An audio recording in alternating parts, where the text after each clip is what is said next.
is LBC. From Global's newsroom at 8 o'clock, the US President, the Prime Minister and the King are sitting down for a state banquet at Windsor Castle after a day of pomp and pageantry. Military personnel in ceremonial dress, the Red Arrows and senior royals all welcomed Donald and Melania Trump on their second state visit.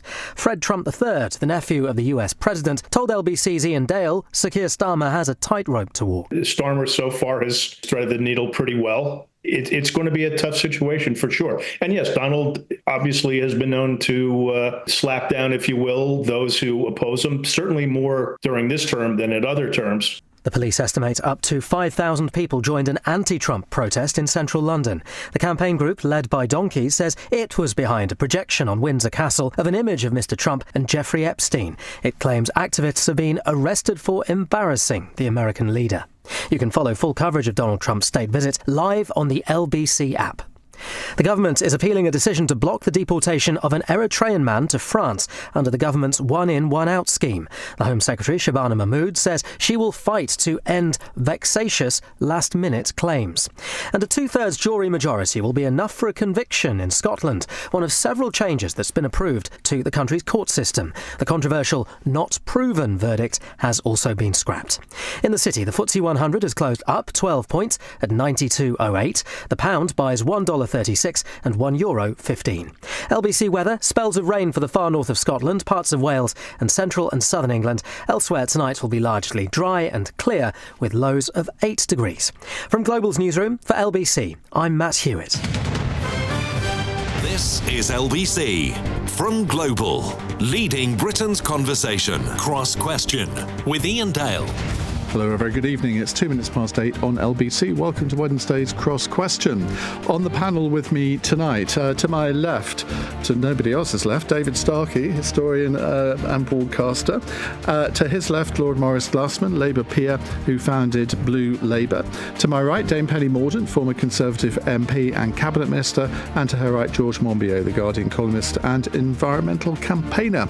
They are here to answer your questions. You can phone on 0345 6060973. You can text 84850, and of course you can email Ian at lbc.co.uk. And we'd love you to watch us on Global Player or the LBC app. Call 0345 6060 973. Tweet at LBC. Text 84850. Cross Question with Iain Dale. This is LBC. Now, as you know, the state dinner for Donald Trump is about to get underway. 20 past 8, I think, according to the timetable, you have the royal procession into the state dining room. And then at 8:30, we're expecting the speeches from the King and the President. Now, we hope they're not going to last too long, but we are going to bring those to you live, which will interrupt our flow on Cross Question a bit. But our panelists have agreed to stay a little longer after 9 if that indeed happens. But you know what these things are like. Often they tend to take a little bit of time to get to where they're supposed to be in the timetable. So we'll see what happens. Our first question is from Scott in West Hampstead. London's Mayor, Sir Sadiq Khan, has said that Donald Trump has, quote, fanned the flames of right-wing politics. Is Sadiq Khan right?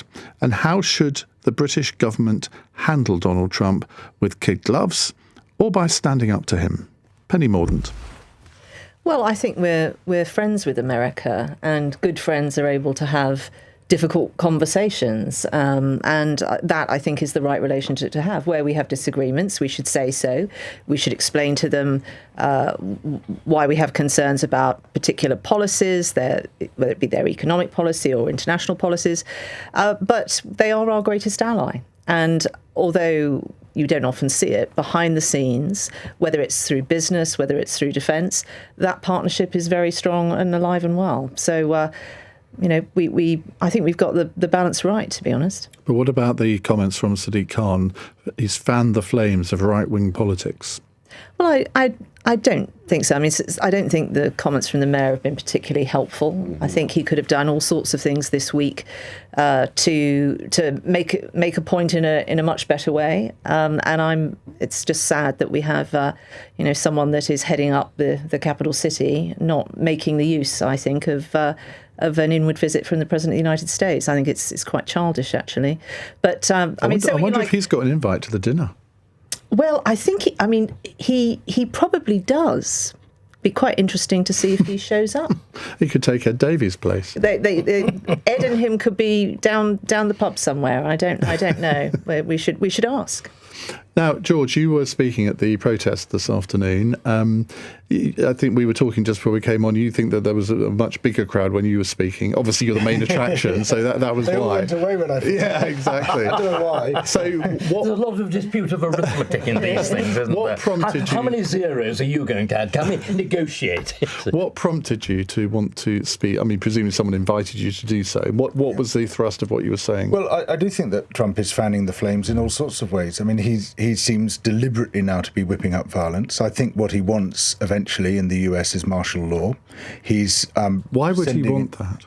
Well, because that enables him to extend his powers. I mean, his constraint is democracy. He doesn't like constraints. He doesn't like being told that he can't have whatever he wants, whatever he demands. And one way of getting round that is to send in the National Guard, to send in ICE agents, to snatch people off the streets, to whip people up and say all left-wingers are terrorists, with the clear implication in a nation with 400 million guns that, people will start treating them as such and maybe start taking them out, especially after the horrific murder of Charlie Kirk.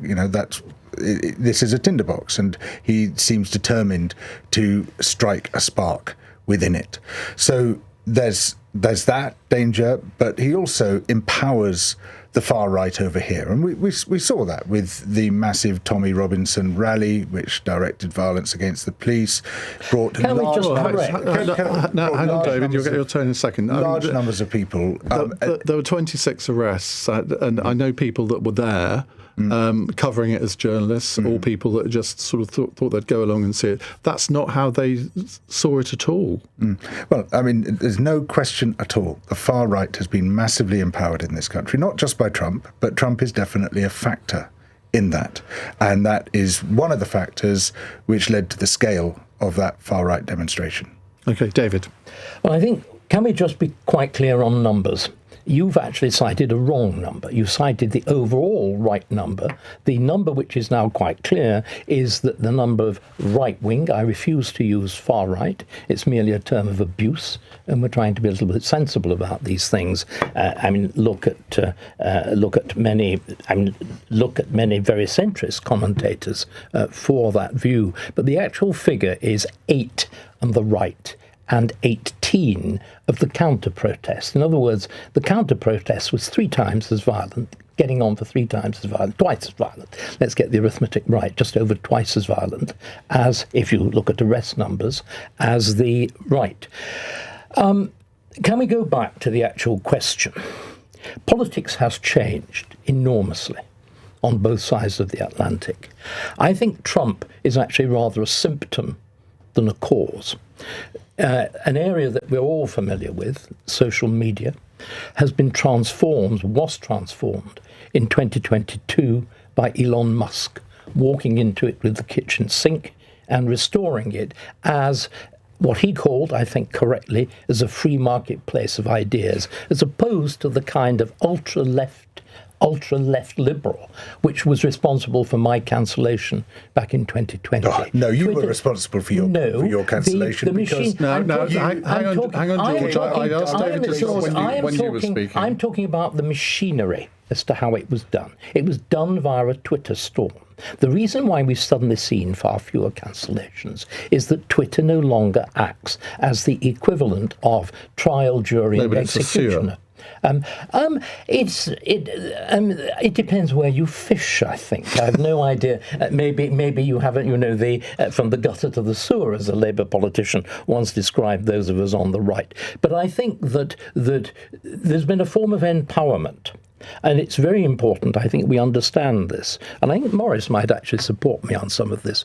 For the last 40 years, increasingly from 1997 onwards, we've been told a series of approved myths. And the approved myths have been like the absolute virtue of a multicultural society, the vital importance of the dramatic and self-damaging response to global warming that George is keen on, a whole series of other issues. Oh, transgenderism. fundamentally belief in various forms of magic. And what's happened is those people that George is so keen to insult, many of them, most of them, Trevor Phillips, who I think he would agree is a fairly sensible... He was on last night. Before I come to Maurice, do you want to respond to that, George? But just let's finish. They are now people, like the little boy confronted by the naked emperor. They have seen that our rulers, that our enlarged blob, that hitherto has demonstrated public discourse, has used every device it can to silence opposition, and continues to do so, is naked. Okay. George. That's what's happened. So what David is saying, in effect, is, people like him should be allowed to make overtly racist statements and not get any flack for it. It's this shedding of responsibility. We're constantly told by the right, people have got to take responsibility for themselves. And when they get a bad reaction because they've said something phenomenally stupid, it's suddenly everyone else's fault. Now, of course, we need to hold racism to account. The far right is a very grave threat to democracy. 3 of my great uncles, heroes all, died in the Second World War combating the far right, trying to prevent the far right from invading this country. And so when people like me see the door effectively being held open for them, then I'm going to respond to that, and I'm going to try to stop that from happening. And I think, as any citizens who care about freedom, democracy, justice, we should join that effort and try to keep the far right out. Who's holding the door open? Well, I unfortunately see the government as being remarkably supine and indeed in some cases facilitatory towards the far right. So for instance, Keir Starmer's Island of Strangers speech, which I thought was absolutely disgraceful. Jonathan Reynolds, when he was business secretary, saying that the far right protesters outside an Epping hotel were upset for legitimate reasons, something he's never... Well, many of them weren't far right. Many of them were local residents. Not a single minister has ever said that we on our climate protests or people on Palestine protests are upset for legitimate reasons. Only people targeting asylum seekers. Well, hang on a second. Do you not think that the residents of Epping who had witnessed 2 men allegedly sexually assaulted, one of them I think has now been found guilty, do you not think they had a right to protest outside that hotel? Blame all asylum seekers. No, I'm not doing that. I'm not doing that. But you can't say that they were all far-right people. Many of them were local residents. It's a classic case of a sort of attempt at collective punishment of a group who were not responsible for... Well, you've just tried a collective smear. Like the use of the term far-right. So we carry on with this. Yvette Cooper saying, hang your flags everywhere. And when we know those flags are being used to stake out territory... So we therefore reclaim the flag? Well, yeah, or you just allow extremists to adopt it? But that wasn't what she was doing. We see this endless appeasement, this endless backtracking in the face of this. And what we should be seeing from a Labour government, it's a de minimis position from any Labour government, is to be fierce and consistent in its opposition to the far right, to deny them legitimacy, not to wrap itself in the colours of reform, which it literally did in some of its video ads, not to compete with reform over cruelty and insults towards asylum seekers, as it seems to have done. It should be standing firm for Labour values. Maurice Glasman, you've been very patient. What's your view on this? I think I'm living in a completely different planet here. So first of all, I think the question was about Donald Trump. Well, it was about even the mayor of London got fanning the somewhere. Flames of right-wing politics. That's what Sadiq Khan has said. Is he right? First of all, I think it's really important as a Labour person to say that alone in Britain we defeated fascism and defeated the Nazis. Everywhere where they pursued a popular front strategy, France, Holland, they all lost. So first of all, I say, love the crowd, hate the stage. You've got to talk to people and you've got to address their concerns. That's a really serious anti-fascist argument. And it's utterly mistaken to me to start demonising anybody who's concerned about immigration, anybody like this, to start calling them far right. That's first of all. Second, in relation to Donald Trump, what we're living through is a change of era. We've had these 40, 50 years of what I call progressive globalisation. Free movement is good, immigration is good, technology is great. The myths. Well, I just prefer to be a bit more mundane and just call them stupidities. But that was Peter Mandelson was the architect of all that. I mean, he was the New Labour architect. What Margaret Thatcher mercilessly initiated, Tony Blair immaculately consummated. This has been an era. Well, that's not an image any of us want to think about. But you lived through it, Ian, and it's led to the death of the Conservative Party, by the way, Penny. This lack of conservatism, this lack of... And it will lead to the death of Labour. And that's where we're going unless we change course quite dramatically. So I see Donald Trump as a figure like Julius Caesar or Napoleon Bonaparte, someone who is turning America from a republic into a monarchy, effectively. That's what's happening here. And the idea Neither of them ended very well, did they? Just to say to George, it's just... They did rather a lot before they fell.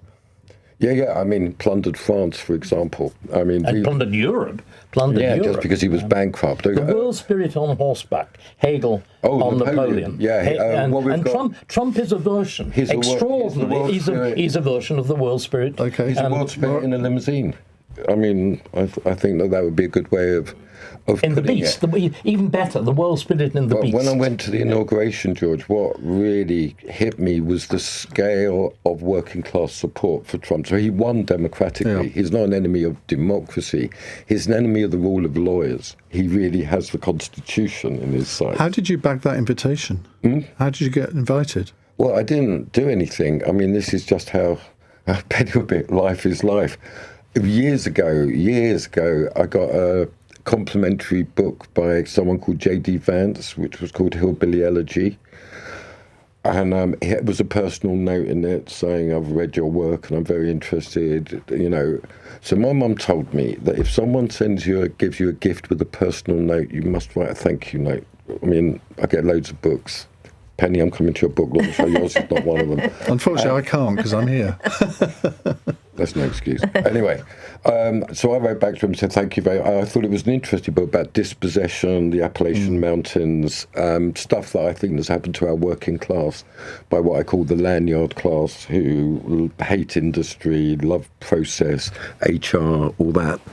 And I wrote back, and then an email, we had about 3 emails, and amazingly, he was talking to me about, can the New Deal coalition be rebuilt in the Democrats? That was our conversation.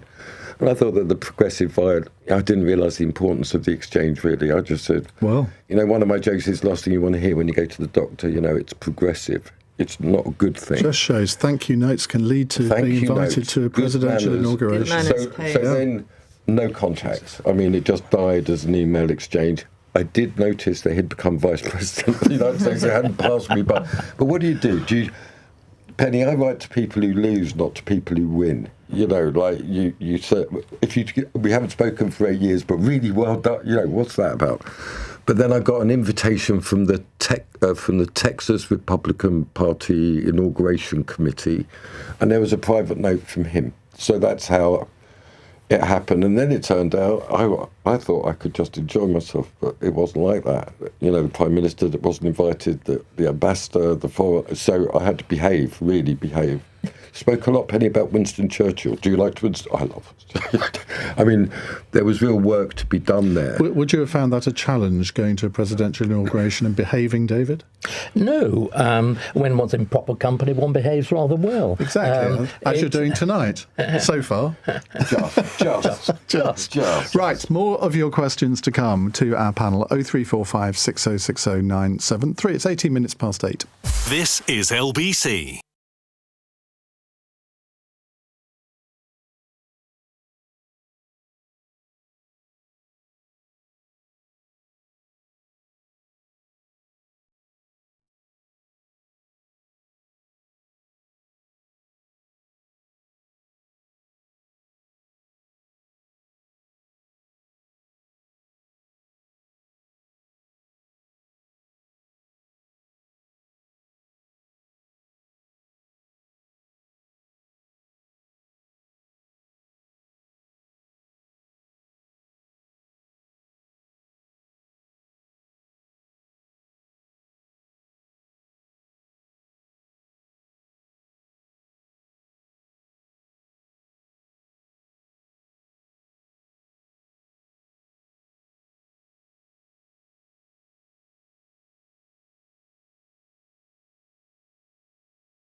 Cross Question with Iain Dale on LBC. 8 here on LBC. Lord Glasman is here, Maurice Glasman, Penny Mordaunt, George Monbiot and Dr. David Starkey. They're answering your questions. Here's a text question from Evan in West Wales. With the UK effectively being America's biggest aircraft carrier moored off the coast of Europe, are we destined to always be America-focused? Or with an increasingly isolationist US, which is looking ever eastward, globally speaking, should we concentrate more on fostering relations with our European neighbours? George. Yeah, Brexit has been a disaster. It's had a huge impact on traders, on cultural exchange, on Northern Ireland, on musicians, on a whole host of people, families struggling enormously with the difficulties which it's created for them as people are split between passports. It's just been a massive self-inflicted wound. We should, I think, be seeking to reverse it. We should be aligning ourselves more with Europe. We have more and more in common with some of our European neighbours and perhaps less and less in common with the United States, particularly as it takes this, what I feel is an absolutely disastrous turn, and a turn which could take it a very, very long way. Does it have to be either or? Well, no. I mean, while I utterly deplore Trump and all his works, I think we can still have very warm relations with the American people, and there's a great deal of exchange of all kinds that we. But it was they who voted Donald Trump in. Yeah, well, some of them did. I mean, that's the majority how it works. Did. Yeah, no, I'm not arguing with voting Trump in, but looking at what Trump is doing now, which I think people could have seen in advance, but hey ho, that's democracy. But he's trying to shut down that democratic process which got him elected. That seems pretty clear. All the redistricting, he's no friend of democracy. He was involved. Democrats have been doing that for decades. It's not just Trump. I mean, this is with bells on. I mean, this is far more aggressive than it's been before. He was involved in an attempted coup to overthrow a democratic decision to elect Joe Biden. This is no friend of democracy. Anyway, that's not really what the question is about. It's about, we are abasing ourselves to a very unpleasant president of the United States while simultaneously ensuring that our fundamental ties with the European Union, which we had before Brexit, remain cut. And that makes no sense at all. These are our nearest neighbours. We should be strengthening those ties, whether or not we weaken them with the United States. And it remains a massive drag on much that was improving people's lives in this country. From my point of view as an environmentalist, I see a very severe erosion of some very good, sound environmental principles which we achieved as a result of being part of the European Union. Those are being undermined very rapidly, and that hasn't changed, even though the government has. Well, so chemicals regulation, for example. It's total chaos in this country. We've tried to replicate the EU system, which is huge because it has to be, because there are hundreds of thousands of synthetic chemicals, all of which need to be tested and regulated. Well, we're trying to reproduce all of that, and we just don't have the capacity to do it, as a result of which loads of potentially very dangerous chemicals are not being properly regulated in this country. New chemicals are being added all the time. We don't know whether they're harmful to us or not. All right. And there's loads of other cases like that. David Starkey. I would take, obviously, a diametrically opposed view. I think, first of all, to see Europe as some kind of model is profoundly mistaken. The German economy is in a state of fundamental collapse. Its economic model is broken. France is even more bankrupt than we are. The notion that there's some sort of model there. I think also that the attempt of people that, like George, who I think is very much an epitome of what Maurice was calling the lanyard-wearing classes, they had their go. They imposed a European style. This is the great problem with what Blair did and what Cameron continued. They imposed a European style, progressive, as it were, superstructure on the traditional British parliamentary sovereignty state. And what we've now seen is it is absolutely catastrophic. The reason why a Prime Minister, with the vast majority that he's got, cannot govern is fundamentally that the sort of governmental machinery deliberately imitated from Europe, deliberately replicating the fundamentally anti-democratic. Remember, we've two forms of democracy. Europe has had to invent a new word. It's called liberal democracy. And the purpose of liberal democracy is to stop real democracy. Real democracy means the rule of the majority. Liberal democracy means strangling the rule of the majority by law, by regulation, by human rights law, in favour of more or less undesirable minorities. So, in other words... Just to finish that point and to make sure that I produce good evidence, because it's very important that we do produce good evidence, the man who more than anybody else is responsible for the legal architecture of the Blair government, which is this catastrophe, we're seeing the problems of it everywhere, from the bankruptcy of Birmingham on the one hand to the chaos over illegal immigration on the other. He's a man called Tom Bingham, Lord Bingham, the last chief law lord before they jumped upstairs and got ideas about their station and became a Supreme Court. And Bingham says it completely explicitly. Human rights law is anti-democratic. It is counter-majoritarian. It favours the minority over the majority, and then it lists the favoured minorities who begin with the mentally sick, like Kalokane and Ruda Kabana. That's the appalling structure that we've created. The multitude of regulatory bodies, much praised by people like George, is one of the fundamental reasons that we're economically bankrupt. So, Maurice, effectively, what I interpret David as saying is that when people voted for change to elect a Labour government with a massive majority, shallow majority given the number of votes, but massive majority nevertheless, that the system has been so warped that whatever government you come in, it'll all just carry on in its own sweet way and nobody will notice any change. Well, that's the hiatus we're living in. So and it needs breaking. It needs a Trump. It needs to understand the logic of the new era, which is sovereignty, borders, industry, and absolute. And just to go back to the question, if I may, Ian, to me, George, the further away we can be from the AfD and Le Pen in France, which is where Germany and France are going, the better. We're the only country, really, of the major European nations, got Meloni in Italy, who has a roughly social democratic government. They're going, they're done with it. David is completely correct.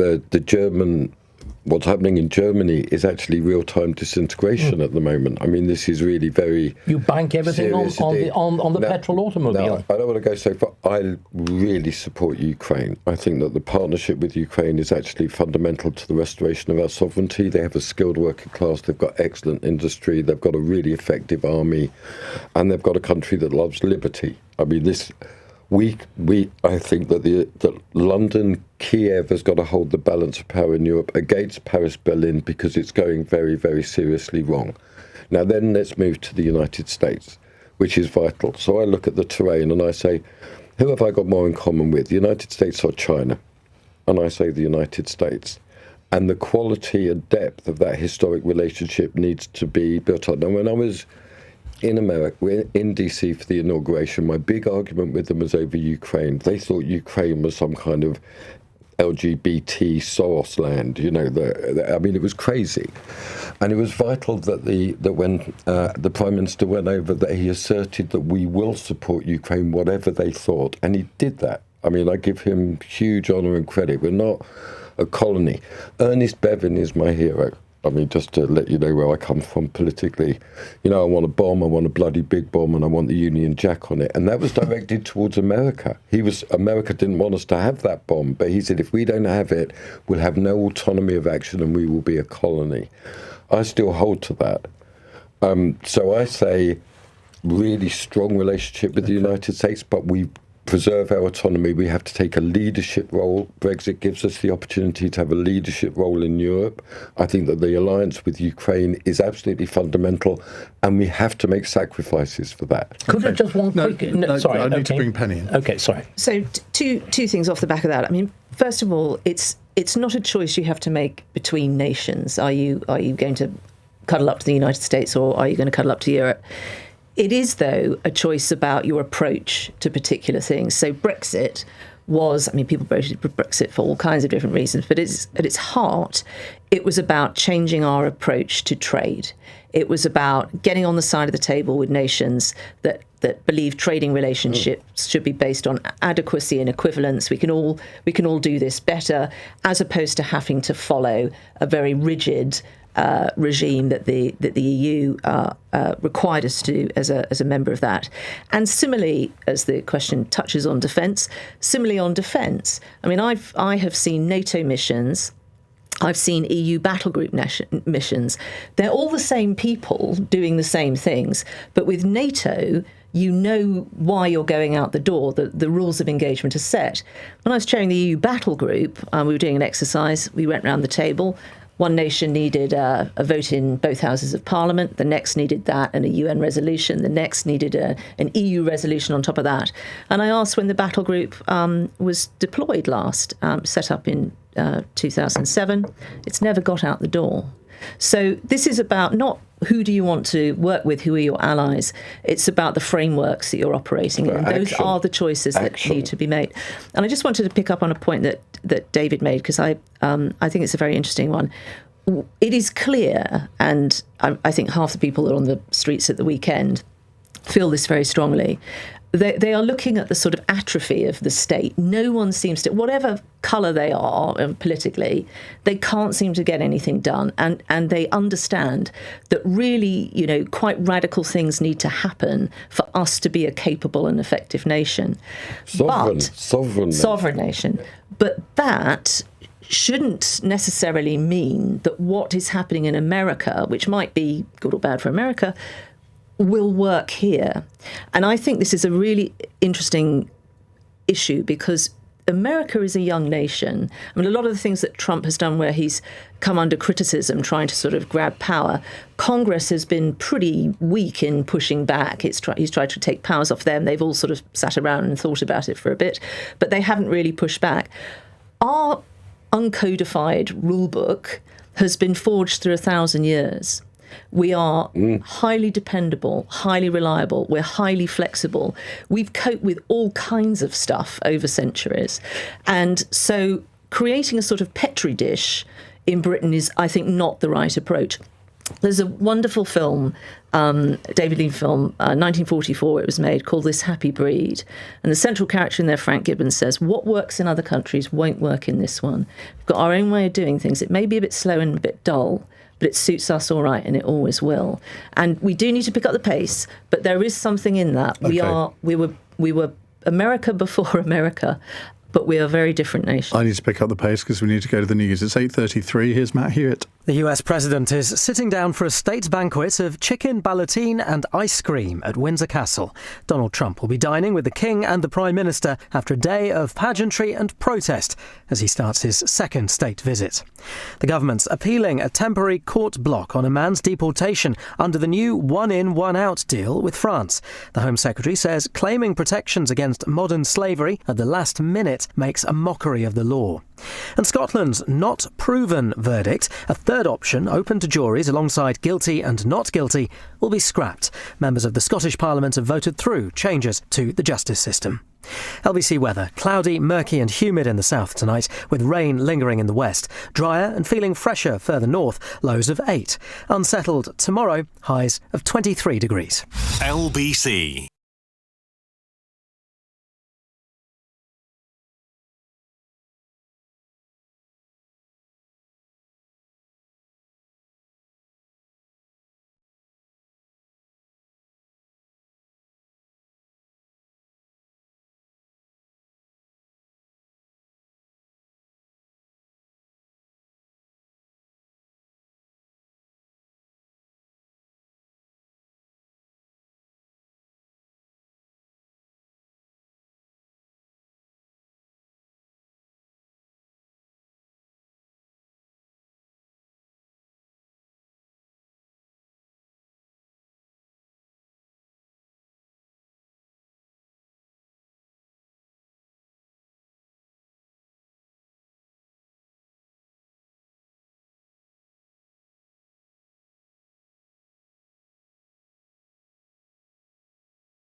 Cross Question with Iain Dale. Watch live on both Global Player and the new LBC app.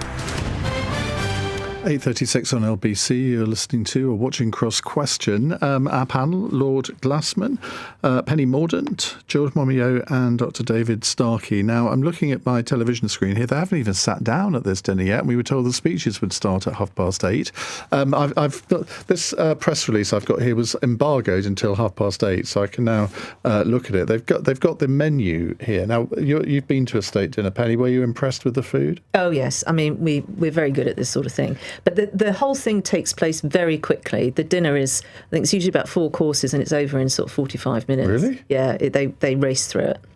I'm not surprised when the first course is watercress panna cotta. It's the sort of thing you're doing, What's isn't that? it, George? No, it's not. Sounds very Waitrose to me, yeah. And then the main course is Norfolk chicken, excellent, wrapped in courgettes, not so good, with a thyme and savoury infused jus.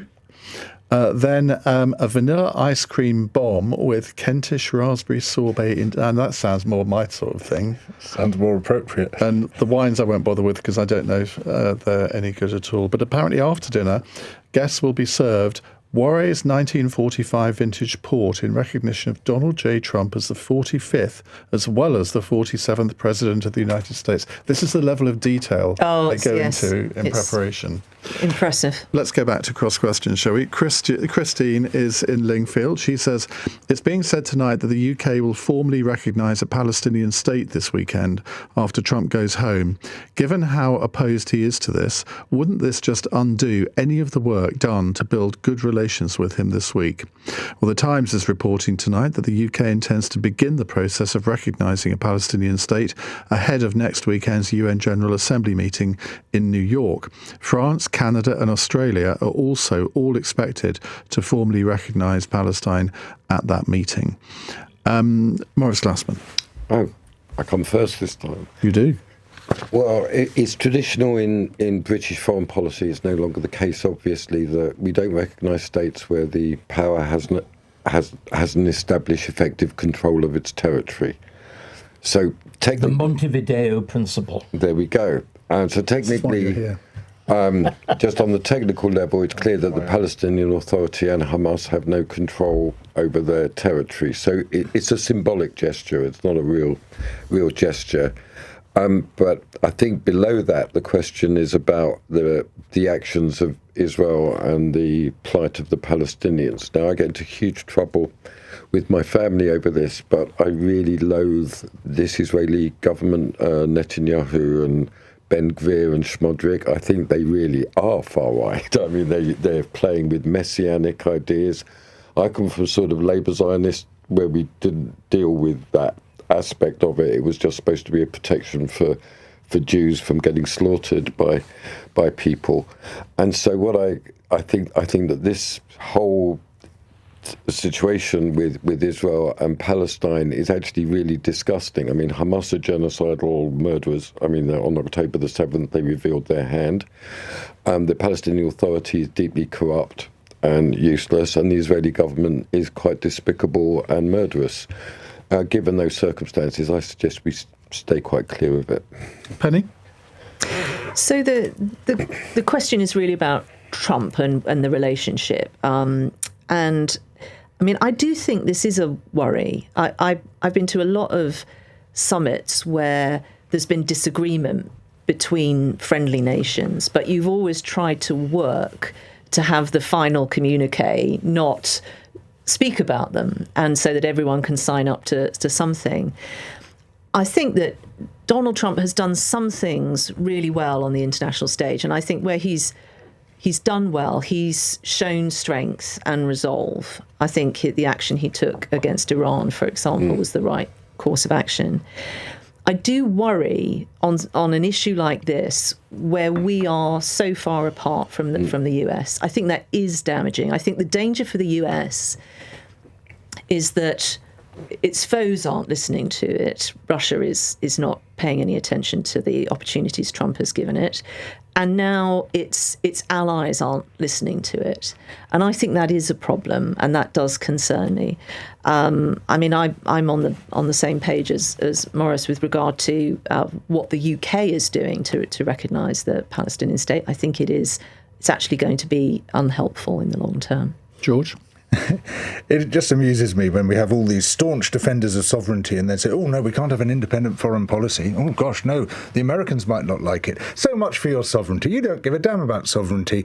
Your sovereignty is just doing what Donald Trump I'm not saying that, George. George, I'm not saying that. That's out of order. Here we have a genocide being perpetrated, the best documented genocide there has been in history, happening right in front of our eyes. The television cameras are on it. We can see it in real time unfolding. The very least this government can do is to recognise a Palestinian state. It's deeply ironic that while doing so, it is still supplying weapons parts to the Israeli government. It still, as far as we know, is running surveillance flights for the Israeli armed forces and helping them to target their bombs, as far as we know, from the little that has leaked out. It's deeply morally compromised by its involvement in this genocide. This is a small positive step, but it needs to go a heck of a lot further, and it needs to completely ignore what Trump might or might not think. We don't even know what he thinks about this idea that we might do something without his permission. But, if you believe in any modicum of sovereignty, then pursuing an independent foreign policy, which is the right thing to do, should be part of it. David, that's surely got to be right, isn't it, if you believe in sovereignty? I would absolutely agree. I would like to make, 2 or 3 points. There are many situations where there is no right course of action, and there is no prospect of a solution. The Middle East is one of them. The Palestinian-Israeli conflict is one of them. Secondly, it is perfectly clear that the reason that the Labour government is straddling this peculiarly awkward position, on the one hand, and it is Labour, it is Starmer, deliberately prostrating himself before Trump in a fashion which I cannot think of any previous British Prime Minister doing so absolutely. Almost, when he goes up to his golf course, he looks like a provincial lord attending the Emperor standing at the top of the steps. When he's in the Oval Office handing the letter from King Charles to King Donald. But it's worked.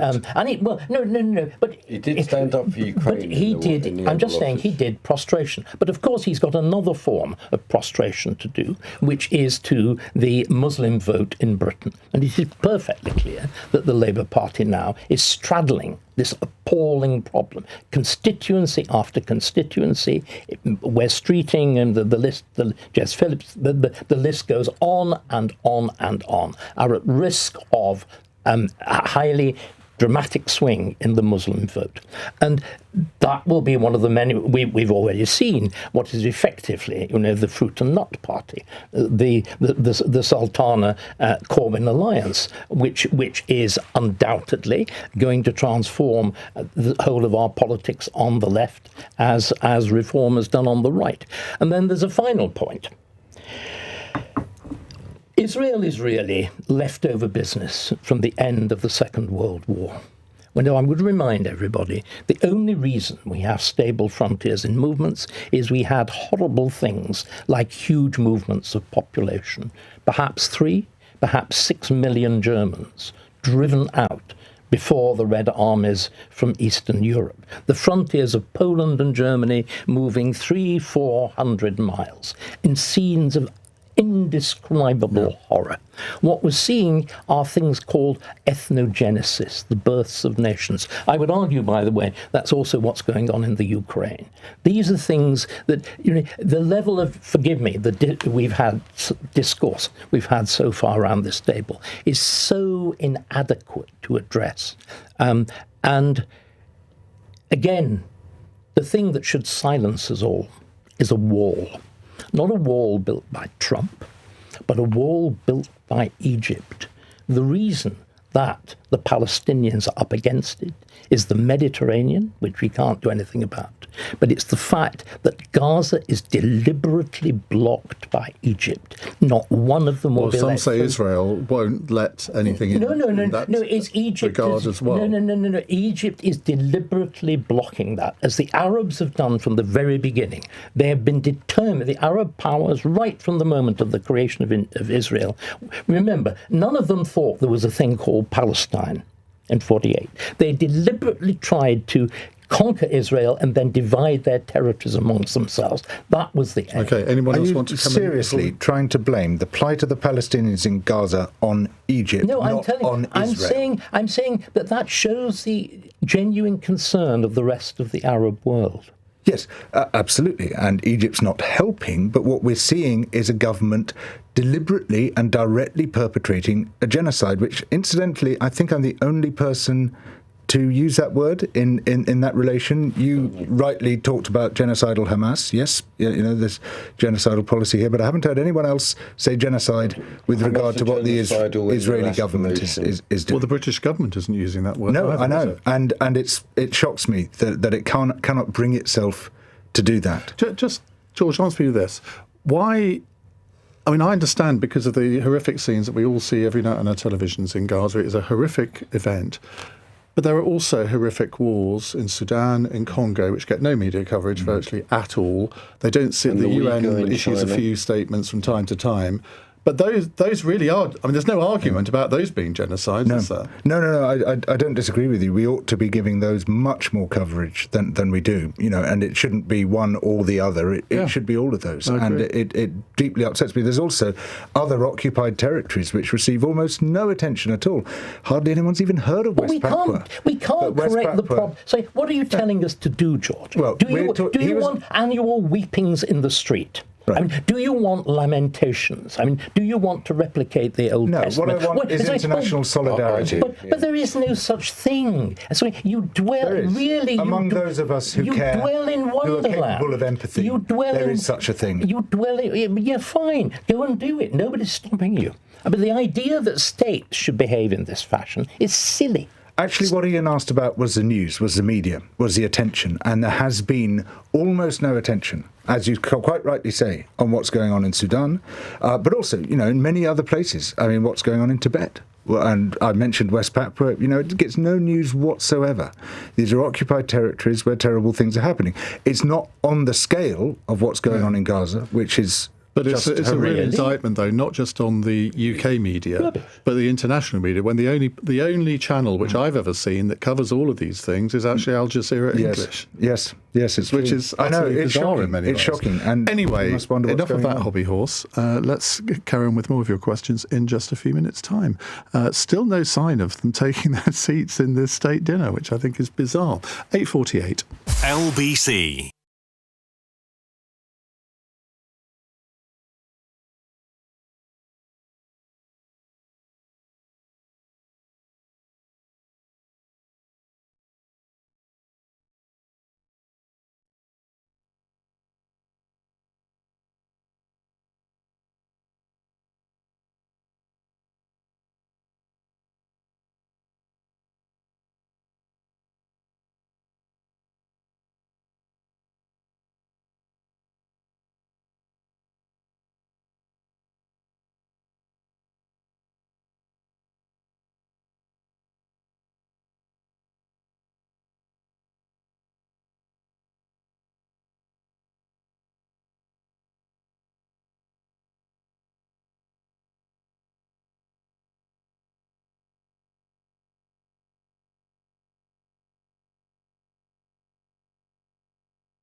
Leading Britain's conversation. Cross Question with Iain Dale. Alexa, send a comment to LBC.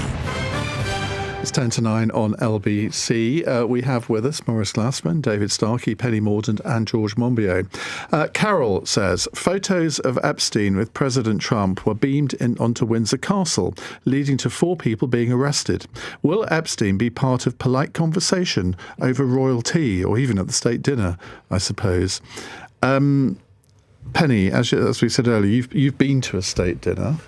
What was your conversation like? And what do you think that Keir Starmer is likely to broach the subject at this state dinner? Well, I was at the last Trump state dinner, sat next to Prince Andrew. So how relevant to this question? No, I know. I can see how you're working there, Ian.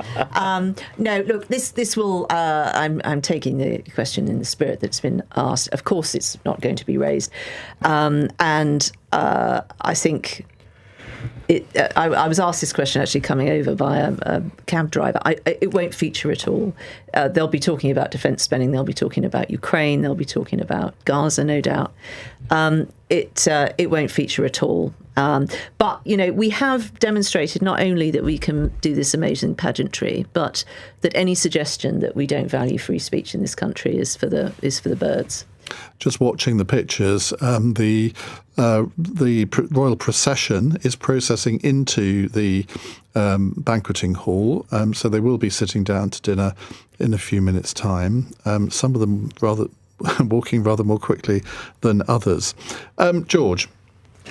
I mean, it's pretty shocking, I think, that people were arrested for doing that projection.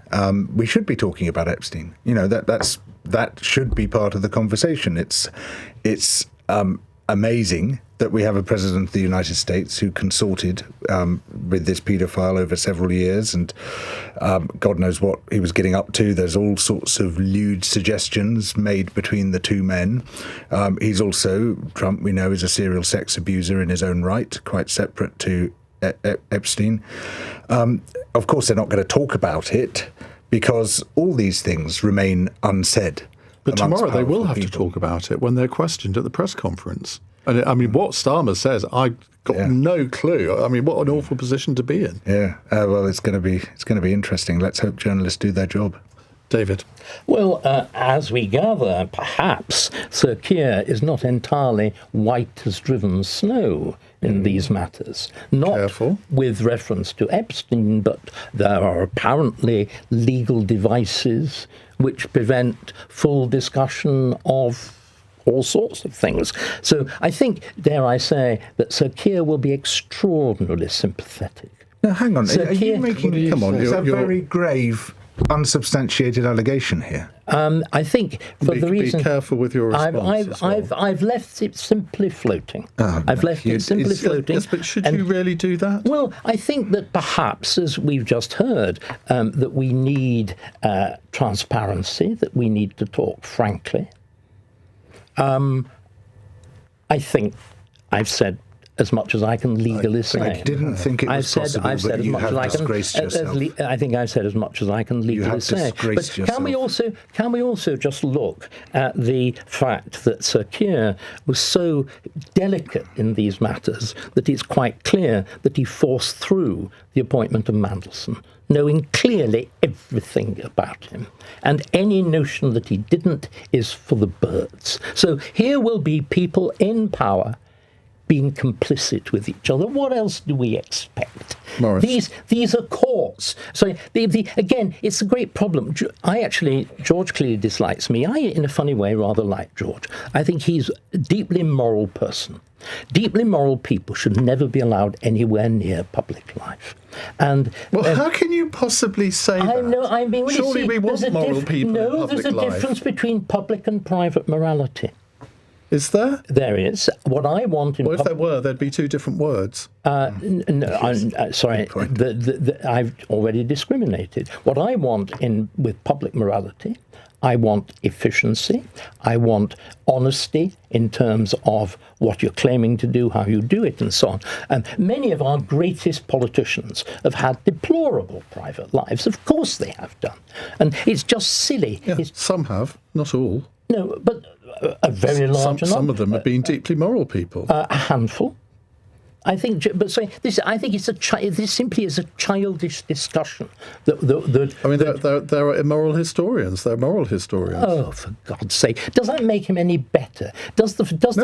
I'm just using your own argument to point out that you can't just. You're not using my own argument. You're assuming that private virtue leads to public virtue. Very often, in fact, those who most proclaim virtue are people like Robespierre. The politics of virtue are dreadful. Okay, let's bring in Maurice. Yeah, in this case, David, I've got absolutely no idea what you're talking about with Keir Starmer. What I do have a clue about is how huge the QAnon, Epstein, paedophile thing is in the States. When I went over at the inauguration... I'm afraid we have to stop cross-question there because the King is speaking. The enduring bond between our two great nations, anchored by the deep friendship between our people. This relationship, which, with good reason, we and our predecessors have long called special, has made us safer and stronger through the generations. Our people have fought and died together for the values we hold dear.